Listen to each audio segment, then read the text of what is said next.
দাবদাহের মাঝেই ভোট প্রচারে নবগ্রামের বিজেপি প্রার্থী দিলীপ সাহা শুক্রবার সকাল থেকেই জনসংযোগে নবগ্রামের বিজেপি প্রার্থী এদিন সিঙ্গার, রাজখণ্ড সহ বিভিন্ন এলাকায় বাড়ি বাড়ি গিয়ে সারলেন প্রচার।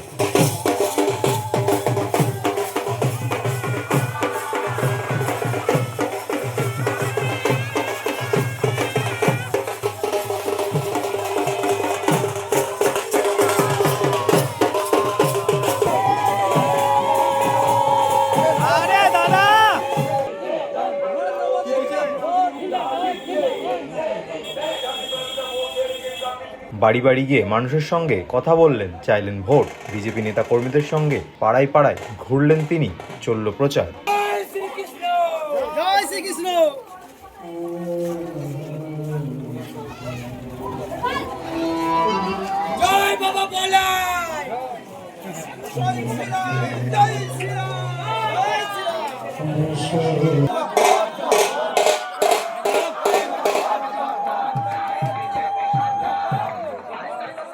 প্রচারে কেমন সাড়া মিলেছে, কি দাবি বিজেপি প্রার্থীর?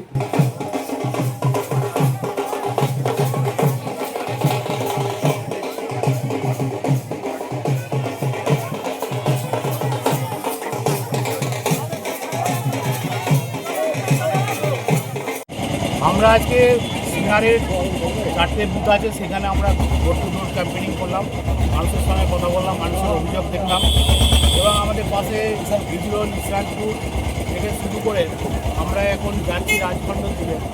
এইটা আমরা পুরো পরিক্রমাটা আমাদের করে নিলাম একটা কারণেই, আজকে এই ভর দুপুর থেকে শুরু করে প্রতিদিনই যে মানুষের পরিস্থিতি যদি চোখে না দেখি, ভবিষ্যতে ক্ষমতায় এসে আমি কি করে এদেরকে পাশে পাবো, তাহলে এটাই তো সুযোগ মানুষের কাছে যাওয়া। সেই জন্য আমি নিজের চোখে যাচ্ছি এবং আমরাও সেটাকে ফুটেজে রাখার চেষ্টা করছি, যাতে আগামী দিনে এই অসহায় মানুষগুলোর পাশে থেকে মানুষের উপকারে করতে পারি। সেই জন্যই আমি আজকে ভর দুপুর, আজকে এত কর্মী আমাদের সঙ্গে আছে, এত মানুষজন আছে যে আমার কোনো ক্লান্তি আসছে না, যে আমরা এই মানুষের যে আশীর্বাদ পাচ্ছি তার জন্য আজকে ভর দুপুরে আজকে মনে হয় 43-44 তাপমাত্রার ডিগ্রি, এই রোদ উপেক্ষা করে মানুষ ছুটছে। এতদিন মানুষ ভেবেছিল যে তৃণমূল সরকার আসলে হয়তো ভালো হবে, একজন মহিলা মুখ্যমন্ত্রী, তিনি যে এত অত্যাচারিত হতে পারবেন মানুষ হারে হারে টের পেয়েছে।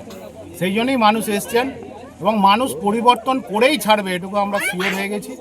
মানুষের ভালোবাসা, মানুষের মুখের হাসি, মানুষের আকার ইঙ্গিত দেখেই বোঝা যায় যে মানুষ কি চাইছে। 23 এপ্রিল ভোট প্রচারের সময় আর হাতে কটা দিন, তার আগে জনসংযোগে জোর বিজেপি প্রার্থী।